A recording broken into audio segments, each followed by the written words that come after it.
এখন অলমোস্ট 9:30 বাজে। অফিসের জন্য বেরিয়ে পড়েছি। সকালবেলা ফ্রাইড রাইস আলুর দম চাটনি খেয়েছি। এখন যাচ্ছি, ফটাফট বাস হয়ে গেলে এই যেতে পারবো। চলো তাহলে কী হয়। চলো, এখন বাজে পাক্কা 11টা।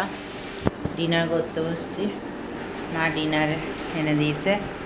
তো আজকে ডিনারে মা বানিয়েছে হচ্ছে রুটি, আলুর দম, ডাল, ছানা জিলিপি।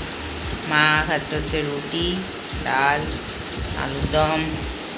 আর কি খাচ্ছ মা? ল্যাংচা। তো এই খাচ্ছে। কম্পিউটারটা চালাম, পড়ি উঠলাম এখন। এখানে লুকি চালাও, লুকি দেখতে দেখতে ডিনার করবো। শরীরে বেশি জুত নাই, ঠান্ডা লেগেছে মনে হয়, গা হাত পা ব্যথা, মরতে চড়তে ইচ্ছা করছে না। তো তাড়াতাড়ি খেয়ে দিয়ে ঘুমোতে পারলেই ভালো। রেস্ট নিই, কালকে যদি ফ্রেশ হয়ে যায় তো ভালো। তো চলো, টাটা, গুড নাইট।